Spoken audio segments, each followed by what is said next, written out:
I could tell you from my own experience, I'm here to tell you that the innovative enterprise is certainly, the foundation. It finds its foundation in technology, and we seem to be all in agreement about that, so that's great. But there's clearly a very heightened awareness of uncertainty and risk associated with it, and so much so because you have only to look at media and the press, and some of the storied successes that are often referred to from Silicon Valley are contrasted with comments such as the Bronx's inability to catch up with the rest of the city with regard to the phenomenal economic growth that we've seen. So, to that end, this is my question. I'm going to pick on a few of you somewhat randomly. What should startups know about the financial risk, about the legal obligation, and in social terms, how best to mitigate them? So I'm just going to start with Josh, if you wouldn't mind just making a comment about that. Again, what is it that startups need to know? And this needs to be specific to the Bronx, because that's what I'm really talking about here, the nature of the Bronx. Something that all startups need to know, actually, that a lot of them don't know, especially in Silicon Valley, Silicon Alley, is that cash flow is the number thing you have to worry about. It doesn't matter how much money you raise, it doesn't matter how many users you have, engagement, none of that matters. It's really what you have in your bank account that is a profit. That's for all startups that apparently they don't realize that anymore. I just don't want Bronx startups to fall into that pattern also. Something a little bit more specific, though, would be one of the best recommendations I've ever heard was be where your market is. So if you want to cater to Bronx residents, if you want to, anything you want to do, you have to be in the Bronx to do it. If you're already in the Bronx, you might as well cater to the Bronx residents that have extreme spending power, even if they may not be all that wealthy. So that's all I have on that matter for now. Excellent. And Nadia, from a legal perspective, what you deal with clients all the time that are constantly asking questions regarding what is it that I'm missing, or what is it I don't know that I need to understand in my startup, please. Generally, legal comes into different phases of a company and depends on your product, your service. So, typically with a client, phase one is where are you on the legal spectrum, and really getting to their issues at hand. Financially, I have a lot of clients that come to me and say, well, I want to do all this, but my budget is, to the extent of $10, $1,000, whatever. So it's really being honest with, number one, your budget, and meeting the needs that you have at hand, that are like what some startups have to go for, which is the emergency needs. So whether it's protecting your name or protecting your product, it just really depends on the startup itself. But could you just enumerate a little further? When you first meet this potential client of yours who has a startup, what's the first question that you ask them, I guess? What would you be asking them regarding their startup? It depends. But generally, I would say, are you the only founder, and where did this start? Because if your idea started at a hackathon, for example, we already have intellectual property issues to start to narrow down after involved. Who was it? What did they contribute? And where are you really with your IP, if you even have any IP? Versus someone who comes to me and says, I have an idea, I have a name, and at that point, okay, we have a trademark that we need to start protecting, and really brand recognition for the client, and building out the budget in a more, controlled manner that someone comes to hackathon or other place where they're minimized that really, Excellent. Thank you. That's very good. Does everyone kind of agree? On the panel, would you say that that's about everything you need to know from this excellent Monica, please? I think you need a product. You need a business plan. You need a product, a service. You need something to sell. And I am not in agreement that you have to have profit, because sometimes profit takes a really long time. If you look at Groupon, that was like a huge business, or Twitter, they didn't have any profit. They did have a little cash flow because they got some investment, but they had nothing when they started. They were actually almost out of business. If anybody read that article in the Sunday Times, Odio was just about to go belly up. You need, and you can read that Huffington Post article that I wrote, because it does have some essentials in it, but there's some indefinables and things that are hard to really articulate. And one of them is courage. And you need an idea and a belief that it's possible. You need a vision, and then you have to go out, get faculty, get business people, get people who really understand how to run a business, get other entrepreneurs, and learn and learn and learn. And don't be afraid of failure. I think that Andrew's point is actually really well taken, because he said the first thing he came up with didn't work. So now he's trying something else. And if you look at any great company, and I have a lot of faith in what you're doing, there's so many failures along the way, and so many, they call it pivoting, you have to shift and figure out what works, what doesn't. So even there's a woman, she's from Canada, Toronto, and she had 7 failures. There's a video of her online. She created the Center for Social Innovation in New York, which is a great place that I think might be something that should be started up here in the Bronx as well.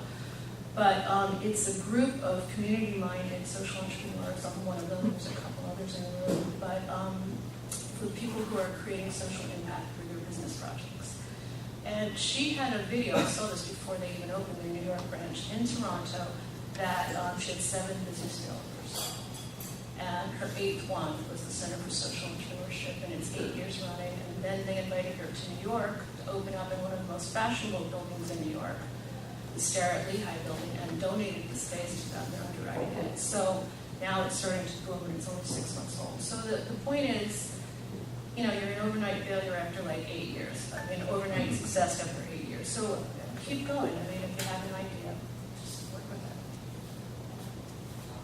And Yeah. I think for startups, a lot of times, especially here, you're going to have to figure out, I don't know how likely it is for you to want to not make money for a little while, or Twitter, where you're not, or Instagram, where there's no real understanding of how you're going to position it to either charge people for it or how you're going to make money. So I think a lot of times I see startup people come to me, and I'm not like a lawyer or anything, with an idea. And my first question is, okay, how are you going to make money? Because without that, you're going to be out really fast. Unless your idea is a coupon or it's going to get somebody else to fund it. So that's always, and even with me, I've come up with ideas where I just didn't do it because I couldn't figure out how I was going to capitalize on it. It was a great idea, but I couldn't spend time on something that I couldn't figure out how to make money on. So I think that's one of the first steps to see. Great idea or not, how are you going to fund the company? So that's something I need to think about. So to that end, that's a very good point, Miguel, and I just want to, let me just throw this statement out and ask for some comments. So success or failure should be judged by the marketplace then. Is that, as opposed to judged by some regulations, or we're talking about success or failure judged by the marketplace, correct? Would you all agree with that? So to that end, again, here we are in the Bronx that needs to transition from its old legacy industrial model to the information technology model, okay, in general. Would any of you like to, and maybe I'll pick on Patrick because I'm so intrigued with the way he brought his music licensing to fruition and caught the eye of a Google. Can you comment, or outline those elements necessary to make that transition, and reflect on how you transitioned this small niche marketplace that you had created to that greater entity that's now really Google? I don't know, can you hear me in the back? My phone's back a little bit. But, when we started the business, we are very huge students of the art business. And the people that I'm around who go to work on business, whether it's my general counsel I had, my finance person. Okay, so we studied the art of business. And when we went into the business of Rights Flow, we weren't just a bunch of guys in my apartment. We were driven by an initiative that we were going to become extremely knowledgeable in solving a problem in a space. what we did cleverly, which we thought in hindsight, we started a consulting firm. So we had this experience and knowledge, global experience in running business, working for investment firms, and raising capital, and did all that. And so we became consultants, and what we were able to do, I'll answer the question, we were able to understand what the problems were. And one thing I was going to answer the question earlier was, walk around all day, you're an entrepreneur, and just look at problems. Try to think of problems. Don't bring the problems home to your wife, because I get more headache than that, but try to find problems. Really. But try to find problems, and we were very driven through a consulting firm to make money. We made cash money. We could have stayed in a business, and we were working with big companies. But the one thing that drove us through consulting study, we call ourselves, we were students at the time, we identified a big problem that we need translated globally to Google, and that's when we created the product business. But the four things that led us to building the business was we identified a huge problem that mattered to Google. We created a product solution, which was a technology solution. We were able to economically make money off that. We had a transactional fee. We made a fee off each transacted license, and we knew there was an addressable market that Google was part of. We mapped that out, and those four components are key to any business. You've got to figure out what problem you're going to solve, how big it is, because some problems are not that big. You've got to know how you're going to solve with your product, your solution. You've got to know how you're going to make money off that, and then fundamentally who you're going to sell it to is your addressable market. And we knew in the addressable market, Google was one of those. So the idea that was created for the problem, the product solution, the economics, was small in thinking at the time, but it was big enough for Google, and it translated very fortunately to them. And they had acquired YouTube, which we know in 2007, and it became this global platform of content access with over 1 billion users. And we became such a pain, that business became such a pain area for IP management, that they were left with no other position, not only to work with us at the time, but then to eventually acquire us. And thinking from that little inception of my problem, we knew we were going to build something as long as we studied the art of business. And I still do it, like all day long. I'm trying to figure out how to get advertising on sneakers, on backs of jeans. I have millions of ideas. The ideas are great, you got to continue them, and everything will come next. But again, it was such a simple idea. It was simple. We're not revolutionary. We're just doing licensing.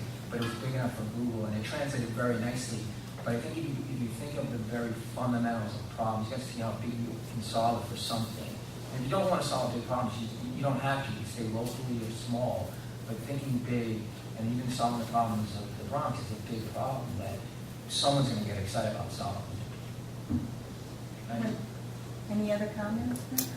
I think Patrick outlined something very good that would, I think, ultimately help in this transition.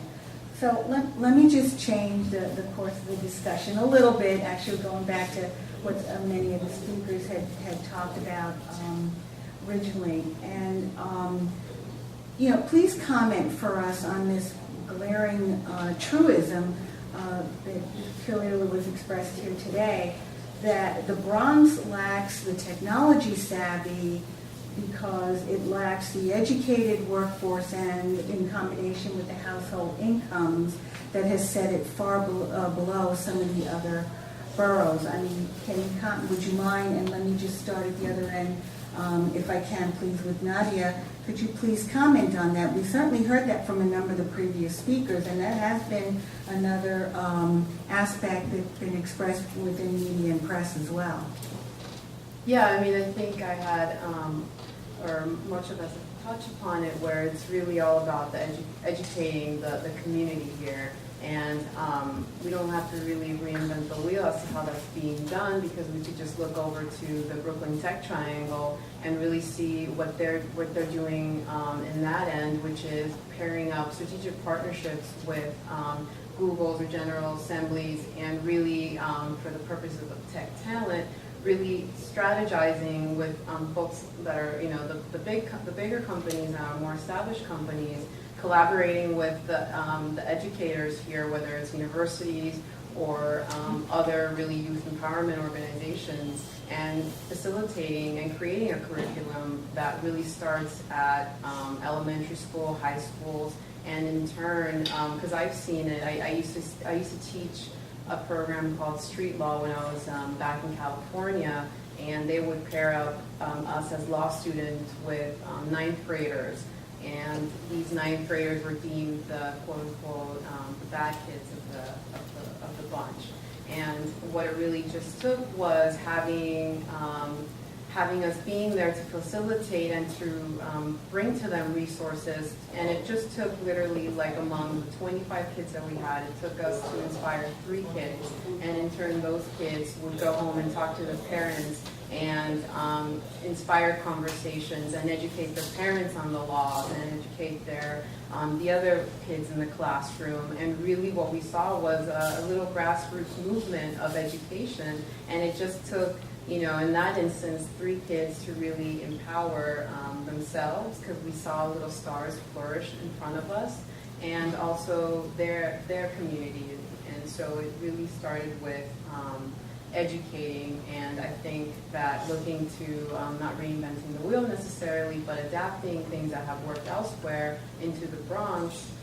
I think education is really key to changing how people view the Bronx. Oh, excellent. George, can I hear a comment from you on that? Absolutely. I think that we have to also look at the talent pool in the Bronx, the raw talent. We look at the Bronx, and there's so much culture, there's so much just natural talent that's not being tapped into. The people who are starting enterprises are not having access to understand even what angel investing is. I started my company 16 years ago, and I'll tell you right now that if I started 2 years ago, I would be exactly where I'm at today. It took me 14 years to get where the average business is getting in 2 years. I'm seeing competitors and people who are working with me or collaborating with me, having just started, learning from some of my lessons and immediately surpassing me in some cases. And that's a very bad place to be in. You know, for me it's not, because I learned a lot of lessons now, I have a lot of information in books that are soon they're forthcoming. But from that perspective, that's where we're missing it. You know, there's no, I mean, look at the room. There's not that many Hispanic small business owners here. And this is something that's needed. I see community leaders that actually provide services, which is great, but where are the Latino business owners that are in the neighborhood? There are plenty of them, but they don't have access. When we talk about angel investing, less than 1% of all Hispanic businesses or startups are actually financed in some way, shape, or form by an angel investor. That's a big gap. That's a huge gap and a big disparity that we have to stop. I went to my first angel investing event with an organization that I helped start called Latism just 2 years ago at Google. We were invited in by Google, and I learned so much that one day that I never had, the information I never had access to. And it kind of reshaped how I was going to take the business and how I was going to consolidate some of our offerings to try to get on the path of profitability. Excellent. So, and those were all very, very good points, and thank you for pointing out about access to investment funds and such, because I do think there is a significant gap among Hispanic-owned businesses to appeal, I think, in general, to angel investors. So that can be almost a separate discussion in and of itself. I'm sorry, there's one thing I want to say. Oh, yeah. When we had that panel at Google, the angel investors said we want to hear from Hispanic businesses. So it wasn't even that they don't have the money available or that they're not interested in Hispanic ventures, because 56% of the Bronx speak Spanish.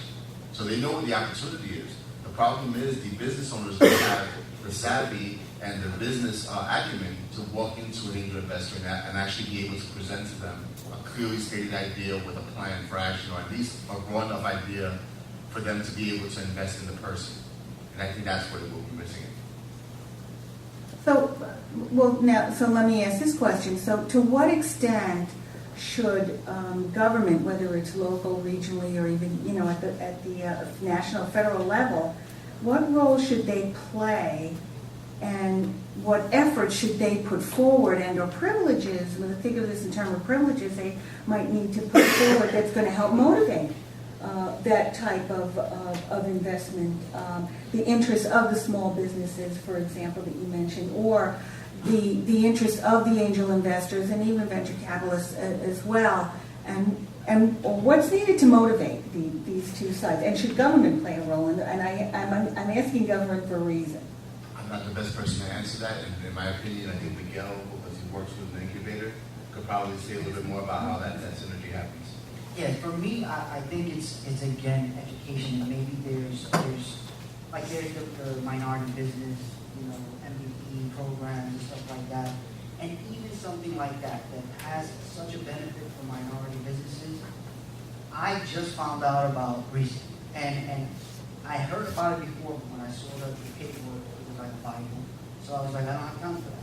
But once someone brought that to my attention in a way that it made total sense, where they said, look, by becoming one of these companies, you actually make money for business that you work with, because they get tax breaks and they get, you know, rewards for working with a company like you. And there's contracts that can't be filled because there's not even enough companies to fill them. So he was like, if you created this, you might have $40,000 for business right now. So that incentivized me to work on that Bible, you know? So like these kind of situations, this only happened because I was sitting in an incubator and one of the companies there helps MVP companies. I had heard about it before, but it was just something outside of my realm. So this is the same thing with angel investors. I still don't fully understand angel investment. And my type of business may not need it, but who knows, if I did, maybe I'd go down a whole other path. So I kind of feel like that, again, that education thing and the way maybe government can be put to work is creating programs that are not mandatory, but maybe there are some benefits to going to do that. I'm not sure, like you know, SAT courses, you know, for high school students on the weekends. Maybe there's something like that for business owners that we can go to and learn about the service. And one Go more ahead, point. George. Yeah. Also pay for performance. On behalf of the people who are working in the community to get businesses certified. I personally think that if a particular nonprofit, NGO, is working with a particular population of businesses and they're supposed to get them minority certified or give them certain access to tools, they should be paid on performance. So if they don't actually go out there and hit a quota of a certain amount of businesses and educate a certain amount of small entrepreneurs, then they shouldn't get the budget that they get. That budget should be reallocated to another organization that's actually doing the work. Now, are you referring to the government entity? Or are you I'm saying talking about, that like, yeah, the the small performance business. from the, okay. Or- So we're looking at work organizations we're talking about would be something like SBA, Exactly. SBDC. Exactly. Okay. I think they should get, I Okay. think that federal money should be contingent on on how Okay. many people they actually educate. That's an interesting metric. That's an interesting Can I metric. ask a question? What incubator exists in the Bronx? The one that, so what's it called? Well, I referred to the Sunshine Bronx Incubator, and Miguel is actually a tenant there, and I think in the audience we have someone else as well from the Sunshine Incubator. So the reason why I raise that is when I started my company, we didn't have any general assembly, we didn't have any incubator. I didn't even know what that word meant, you know, until someone said, hey, incubator. I'm like, oh, that's interesting, but we were already evolved and we had, you know, operations. And today, when I was running a company back then, I would personally be right in there. And I think that you already have the first step, the foundation. And if you look at what happened in the Flatiron District, where I am, and I do a lot of lecturing over in the General Assembly on negotiations and local law firms, it's a hotbed. It's like, it's so exciting. And the guys who founded it have created such a buzz. And it's now, I think the biggest step you've taken is whoever founded the forum now needs to message that. And it's just become a message. It's just like, I globalized my business in a minute, but we hit every outlet. We were perfect, everything we did. At least we thought, from our business card delivery to our branding, our website at the time. Our website's now just static, but the point being is that there's got to be messaging that goes out. So when you ask the question, what can government do? I'd say government's part of it, not the initial step. It's the community first.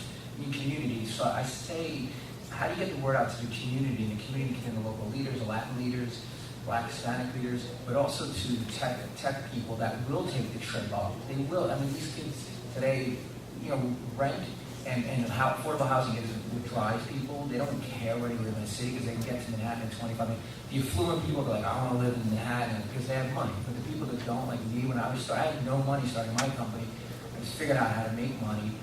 Point is, I think it's now with messaging. I think you guys got to get that message. I don't know how you're messaging it, but study the art of messaging or marketing and get that word out. Because I guarantee you'll get that shift, and you'll get that. All of a sudden, you get the people that are wanting to start business coming here, and then I want to live here as well and build a community and educate. Because then the community and the workforce, eventually, you'll need dependency on the local folks to come in and help with the work and affordable cost, and then that's how you build it. And I saw it happen in Manhattan.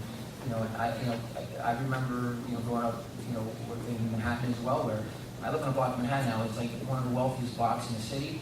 People said you wouldn't even go near there, in the 70s and 80s, because it was such a, drug-infested neighborhood. But communities turned it around and built it. And so I would love to hear how you're messaging about that, because I think that's going to help develop the market. I want to say Let something. me, Monica, please, yeah. First of all, I was in the Flatiron District for 10 years, from 2000 through 2010. So I saw the transformation of this particular area. I had a small business. So we're kind of talking about 3 different things here that I just want to sort of delineate, and I agree it has a lot to do with community, it has to do with business ideas. But there's 3 different things I hear. One is how to create a business that has solves a problem, has an opportunity. And the parameter for that is profit. How to create a small business, like a little mom and pop store. It's a very different entity. I've had both. How to create a startup or an entrepreneurial venture that creates social impact, like microfinance. There's 3 completely different entities, and they follow different lines of planning. Small businesses take a lot of money. It takes a lot of money to go get a lease. It takes a lot of money to pay rent. I've done that. I did that in the Flatiron. Did that in the Flatiron before it was cool. 2000, it wasn't cool. By 2010, it was cool. And General Assembly, by the way, was subsidized originally by the city of New York. So talk about government, subsidizing something. That's how that place got cool. And also, and I know a couple of the founders too, also another thing that General Assembly did is it started as an incubator. They were one of the original co-working spaces that was funded by Mayor Bloomberg's entrepreneurial task force. And they couldn't really make it. They found that the classes were what people were coming for, so the presentations that you give. That's what they turned their market in. They were a co-working space, and now they're an educational institution. And an idea can get played out, because now I see that at our place, I give a lot of workshops too, and events and things like that. That's part of how we subsidize ourselves at Goodby. But it's an idea that's played out. If everybody is doing the same startup courses and the same tech courses, then after a while it's like saturated.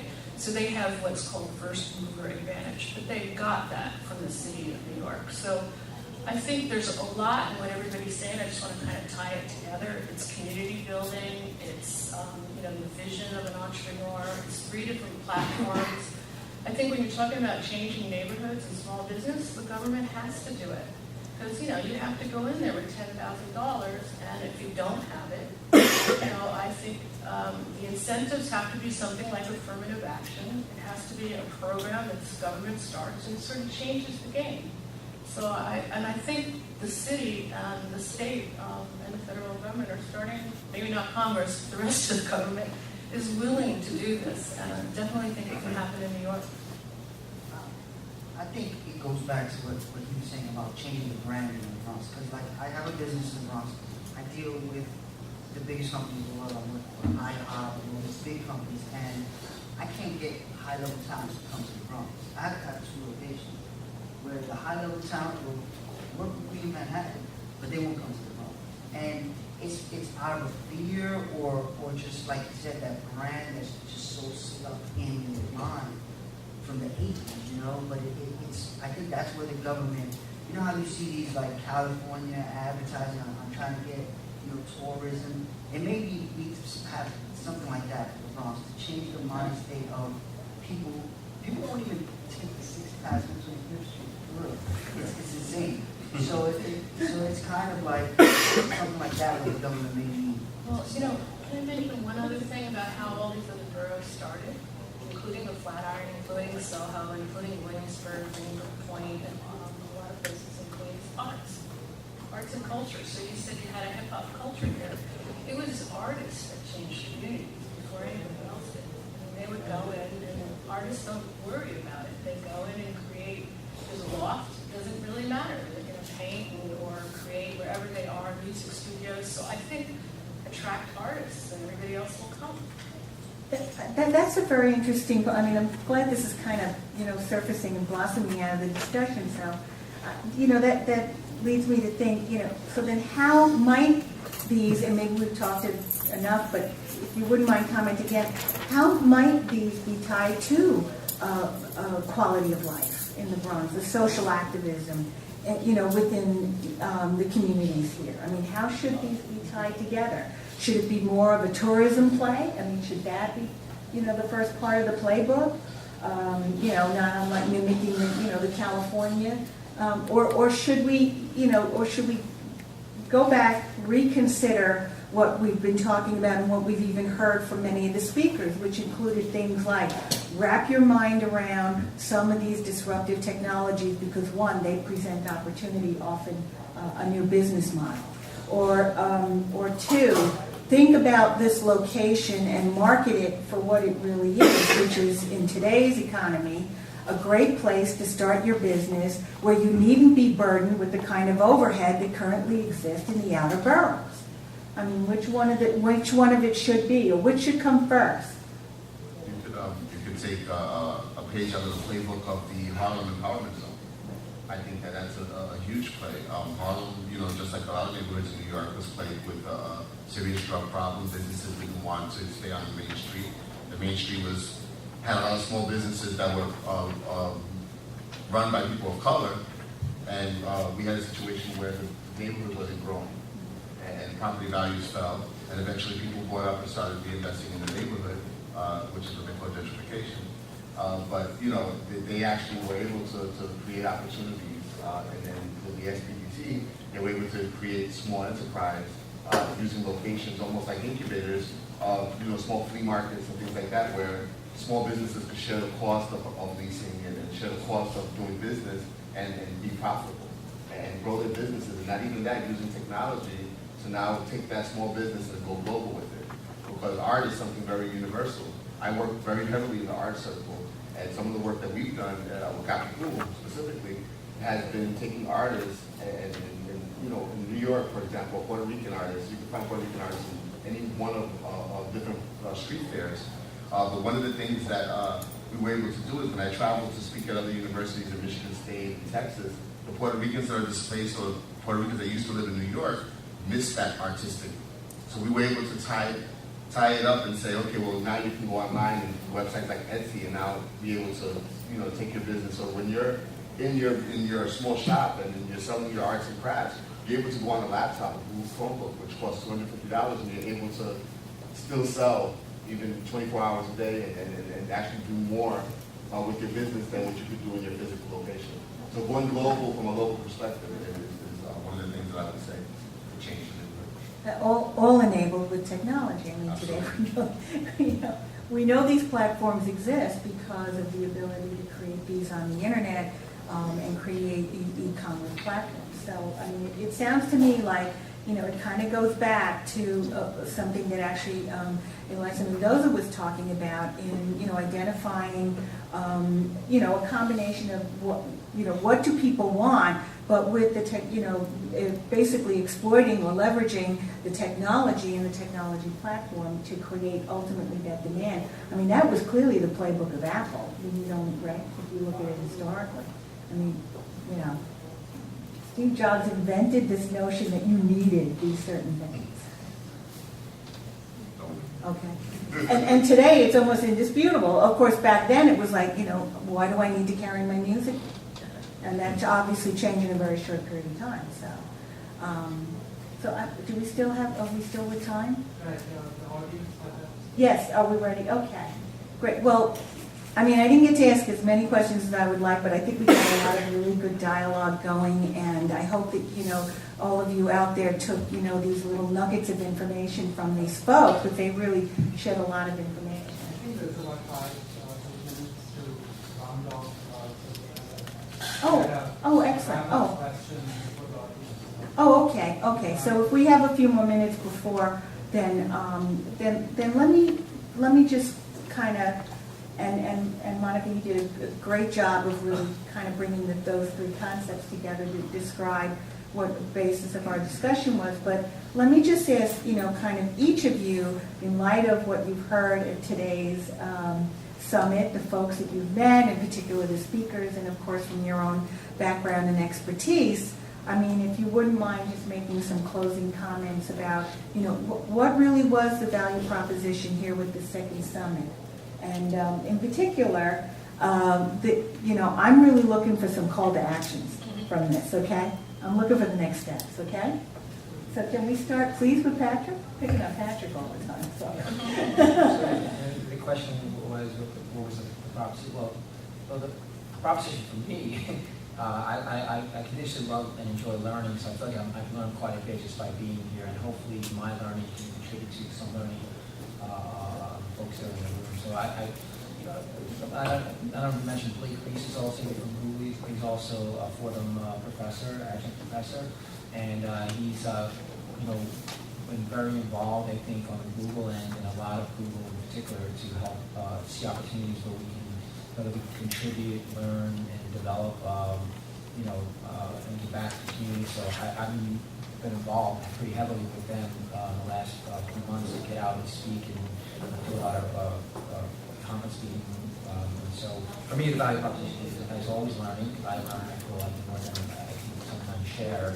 And hopefully some of the thoughts that I gave today were helpful, but also I think I learned quite a bit from the panelists and the speakers and a lot of the folks I talked to today. So that was my value proposition. But the call to action, I still continue, is message what, who, what, why you're doing what you do. And, the position and the representation on Apple did the best. You don't think of anything of who they are, what they do, why they are. You look at that scene, you know who they are, what they are, why they're doing it. There's a lot of device and technology companies out there in this world that can do just as good as them, but you believe in everything that they were doing, and that's simple, and it's powerful, and that's why they are so much complementary to Microsoft. John. I think, well, first of all, I heard some amazing things said about the Bronx, and I'm actually really excited because I think we've come past the point where we've seen the potential in the Bronx, and we've started to actually already, with the call to action, we're already starting to try to do something. Even if it's just from a grassroots movement, something like Fordham University, the Sunshine Incubator. Those are probably the first steps that we already took. The nice thing that I heard about all the different options, we're not really choosing between right and wrong. If we cater to minorities, if we try to bring in more engineers, commercial, real estate, whatever it is, I feel like it's not really choosing between right and wrong, but whatever the first step or the next 3 steps we take, it's kind of choosing between 3 different right answers. The call to action I see is really, I heard this brought up by RP before the summit, is a coalition for the Bronx, where help from the government is always good because they have the deepest pockets, but at the same time, it's always possible and sometimes a lot easier to work with private investors, private individuals who are personally invested in the Bronx, somebody who wants to build their own community. That's something that I definitely see potential for here, and that's something I really would want to dedicate my time to serving both the communities, through business owners, through students, going as young as K through 12, college, grad school, and anything else. Thank you. Thank you. Monica? Yeah, Josh, I like what you said, both of you, everybody. So I want to kind of bring what everybody said together because I like to do that, tie all the ends together. And I will write about this for Good Business New York and for Huffington Post. I will definitely write about it. And in terms of, just to let you know, Good Business New York is a journal for sustainable business and social impact for entrepreneurs.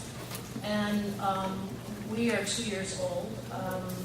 I was working with the UN before that. I was working with a Wall Street recruiting firm in Flatiron. But strategic partnerships are really what propel you to the next level. So now I have a strategic partnership with the Huffington Post. So when I hear everybody talking here, and I'm like the one outsider, I'm like the one non-Bronx person up here, but I'm a fan, and I really have to say that I've been inspired by what I hear today because there's a lot of passion here. And you got to start with passion and purpose first before you can do anything else. And then, as I said, planning, and then you ultimately go to profit. You have to do it.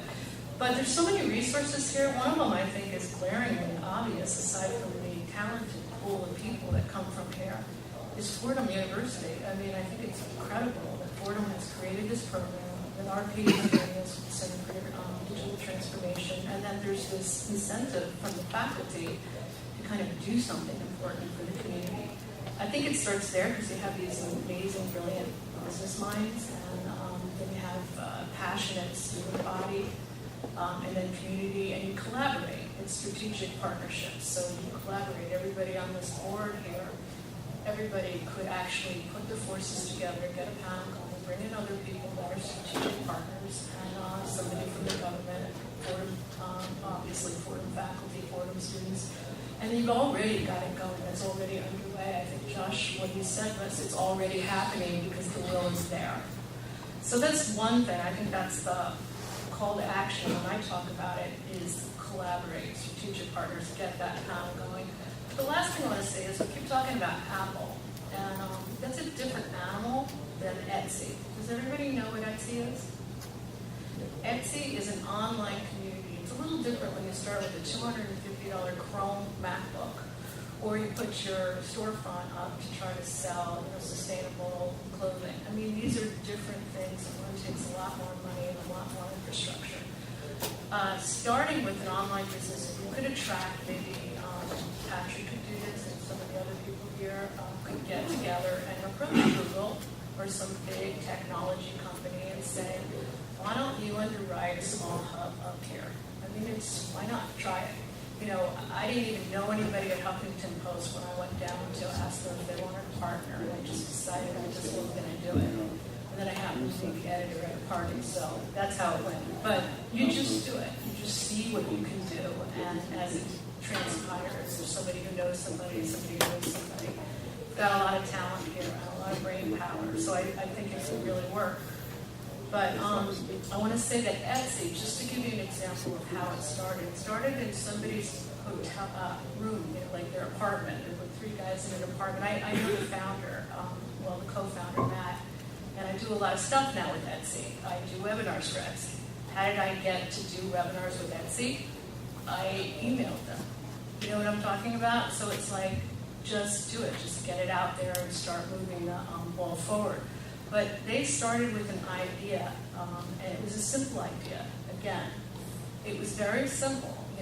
The co-founder was a craftsman, and he kept making these crazy-looking computer sculptures and trying to sell them on eBay. And he said, "What if we had a platform just for craftspeople?" That's all it started with. And now it's 900,000 people, and it created a lot of action in Dumbo. Dumbo wasn't Dumbo before Etsy got there. So I think the panel, the collaboration, and the passion and purpose behind it will really get it rolling, and I see that very exciting that you're all starting it. So thanks for having me here. Thank you. For me, the unique value proposition has to be that this particular event, RP and Telecita, have put together a very carefully curated group of people who address a lot of underlying issues across the spectrum of the Bronx and the business community. So I'll give them a hand. I guess my call to action personally would be to make sure that the community that I represent, the Latino community, business community, arts and cultures community, are filling all the rest of these seats next year so that they can get this information and they can walk out of here like I'm prepared to walk out of here with a lot more business cards in my pocket, a lot more ammunition for me to educate myself and how I can take my business to the next level. Thank you. That's excellent. I agree with George. The value proposition was supposed to be on a panel and people who are interested in helping the Bronx grow like I am.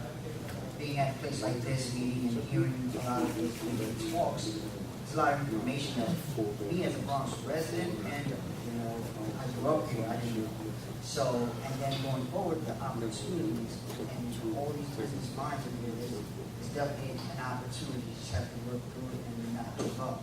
And if there's a call to action, it's that. And we need more people putting out a better message about the Bronx. It's going to take a while to change that negative connotation, but it starts from one or two people. And if you can create an initiative to start that and help businesses want to come here and have reasons to be here, I'm not sure how we can do it, but I'm a marketing expert.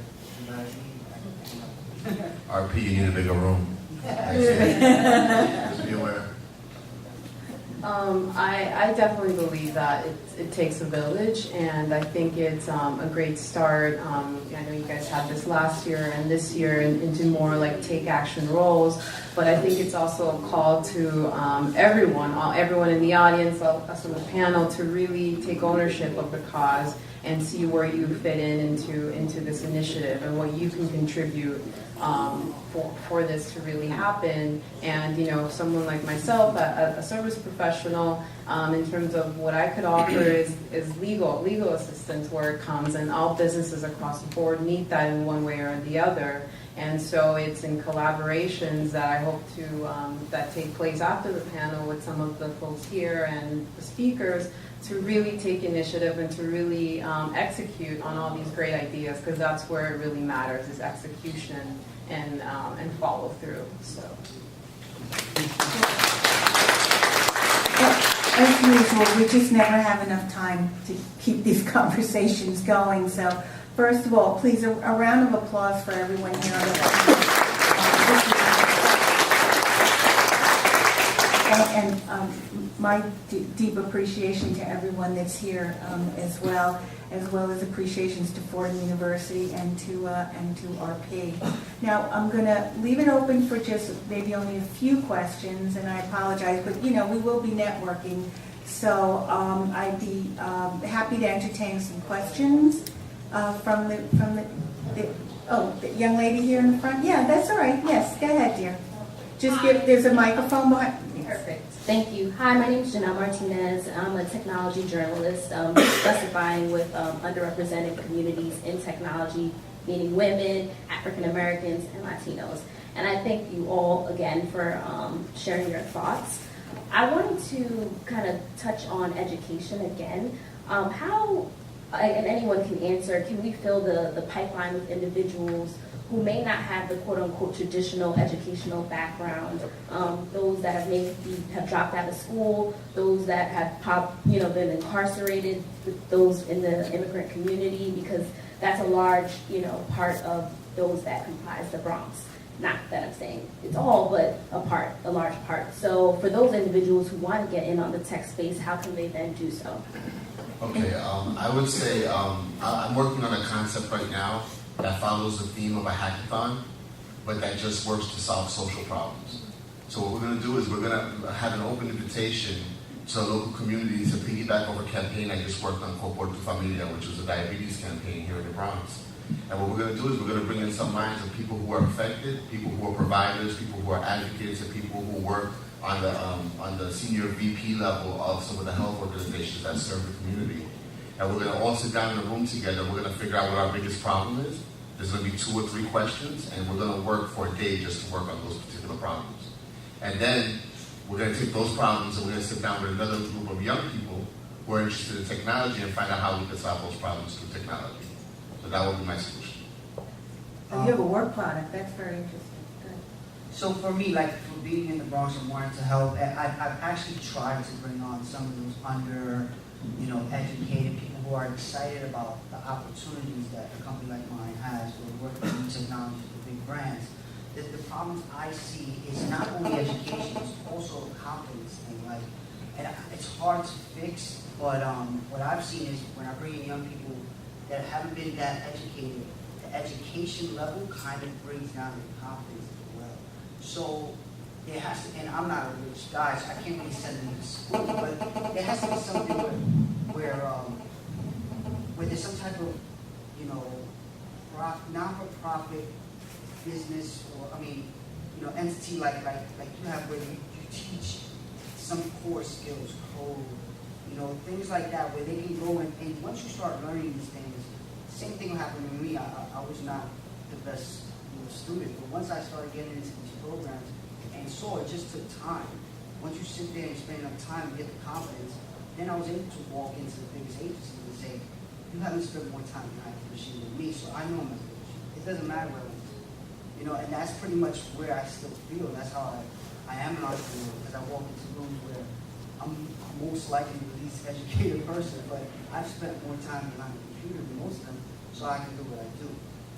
I've been in situations where I've gone to advertising agencies and they've sent me to the mail because they thought I was a mail worker. And I would come back like, I'm one of the animators, I'm doing that. So it's kind of like there's a situation where we need to figure out how to empower people like that, where we say, look, come take a weekend course for free that may change your life, may teach you how to make games, may teach you how to work in advertising, social media. There's so many opportunities to make yourself anything you want right now because of the schools. And it's just really spending the time. And what I see with young people is their priorities are not to learn this stuff. I taught a class for Children's Aid Society on making websites. And 90% of the kids were just downloading music, you know? So it's trying to figure out how to, you know, change their thought process as early as possible. I'll just echo something that one of our speakers said earlier. I believe it was Joseph. Learning is a lifelong process, and it needs to be embedded in our psyche, regardless of what your cultural background is. Learning is a lifelong process. We have another question. I couldn't tell. Gentleman over there, did you? I thought I saw this gentleman here on the side. Sarah, did you have a question? Yeah, no, that one behind you. I'm sorry. My question is just simply, how do we, and Miguel basically asked the same question, how do we change the motivation of, the education is there, the information is there, you can go online like Corsica and take any class, world-renowned classes. There's lots of stuff you can learn, programming, and they're 100% free. Of course, you can learn anything on YouTube. You know, I've learned so much off just watching YouTube. But how do we change the motivation and get people to want to learn how to, and I mean, obviously it's open to anybody, even the audience, if anybody knows, how do we change the motivation of kids to not want to just go on YouTube and watch these videos, but go on YouTube and ask serious questions? Having people who look like them teach the classes. Knowing that there's somebody that's a clear line of education, that, you know, you look like me and you did it, so I want to do it now. Joseph, do you mind just commenting? Yeah, please. One thing I would add to that is you can't discount the importance of early role models for people. I mean, and that's, George, to your point as well. I mean, we have so much success in our work when we can bring people who do look like the kids in the class and show them that, hey, you know, I came from where you are, and now I'm doing this. That speaks volumes to young people, because it's really about making education relevant to them. They have to see that education is something that's they have to see the connection to the real world. And, you know, sometimes until they do, they don't really value, or they don't really think that education is for them. But when they see the relevance to the real world, it makes a difference. Thank you. Now, there was someone on the, yes, the gentleman right back there. Yes, sir. Yeah. The mic is right behind you. Hi, my name's Ron Suarez. My startup is called Neighbor Squad. Fire your cable company with help from your neighbors. Did you say you were a cable company? No. Oh. Fire your cable company. Oh, I see. With help from your neighbors. Crowdsourcing tech support. Anyway, I wanted to kind of highlight some things Monica said about the difference between Etsy and Apple, but also tie that in with what everybody's been saying about education. I was born in Spanish Harlem. My dad got as far as the 8th grade. I ended up getting a PhD from the University of Michigan, which largely made me unemployable. Because nobody wants someone who they think is smarter than them generally, despite what Patrick and other people said about hiring smart people. That's not the way most companies think. So I was forced to go into business. I was briefly a .com millionaire, but what I want to point out is that if you're talking about true social change, you have to think about the difference between Etsy and Apple. For every dollar made when you sell an iPhone, about 6 cents comes back to the United States in terms of jobs and economic growth, whereas Etsy is helping companies. Apple has all of these royalties that they're getting offshore that they're not paying taxes on. If you want the government to do something, the government has to change some of the rules about how things operate. And what people need to be given, I think, the most is space. Space for co-working, space for incubators, that sort of thing. So interested about people's comments on actual social change, not just helping a few people of color join the 1%. Thank you. We have a young lady over here on this side. Do you mind passing? Hi. I just want to double click on the comment about our. Could you tell, I'm sorry, I should have said it, your name and your Oh, organization? sorry. My name is Tina. I run a startup called Today Ships, and I also run a nonprofit that teaches kids how to code. Excellent. And we teach them how to build video games. And I have no problem getting a ton of kids. We've had kids that have built out games, built out apps, that we've connected, put kids in touch with Etsy and different types of corporations. But I think part of it is kind of making it sexy. Kids are in school all day where they aren't encouraged to fail. And we give them, for one, we do some of our teaching sessions are done overnight, where we run a party from 10 at night to 6 in the morning. Get friends of mine from Tumblr, Google, I'm a developer, get friends of mine from all over. We bring them down here to the Bronx, and they come out here overnight, in between playing music, having DJs, plenty of food. These kids build apps, some of them have built websites, some of them have done some really crazy projects that were really good, but we came to them in a different type of environment. You have to they're in school all day. And the way our school system is built right now, that's another story. But they're not really encouraged to fail, encouraged to experiment. And I think you have to set the tone and create something, an environment to do that. Thank you. Over here. Hi, I'm Georgie Acevedo. I run the Bronx Women's Business Resource Center a couple blocks from here, which is an SBA sponsored program along with New York State. One of the biggest problems, and perhaps it's not with information technology groups, because I think you guys generally want to get as much information and you share very easily. Most entrepreneurs want to do it on their own, and they don't necessarily want help, okay? And when you reach out to them, I've had people come in, they've signed contracts for storefronts, and then I tell them, have you spoken to an attorney? And they go, what do I need an attorney for? And you explain to them commercial real estate is very different from residential real estate.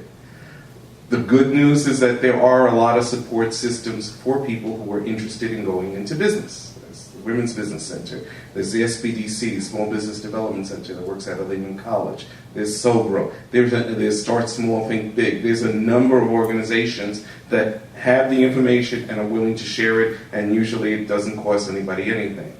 Monica's comment before about utilizing the arts. Bronx Council for the Arts has been running a cultural trolley car for at least 10 years now, I guess. And it's free. People go from one museum to the other. The Andrew Freeman House just recently was refurbished.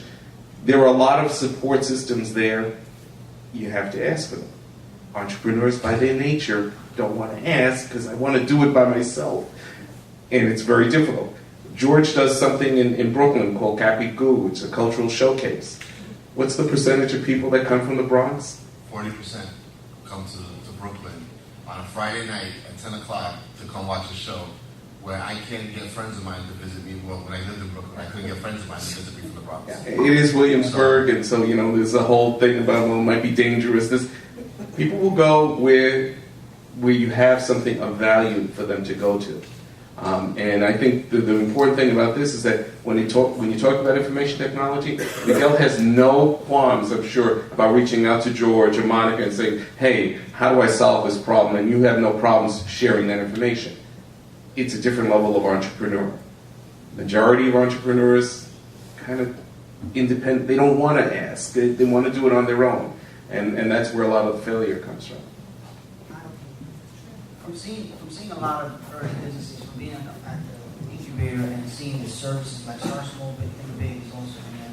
I don't know if it's always that. I kind of feel like it goes back to education, even at an entrepreneurship level. Like when you don't know what you don't know, it's hard to ask for it. You know, so like you kind of have to be educated on the things that you need to be knowing, and then have a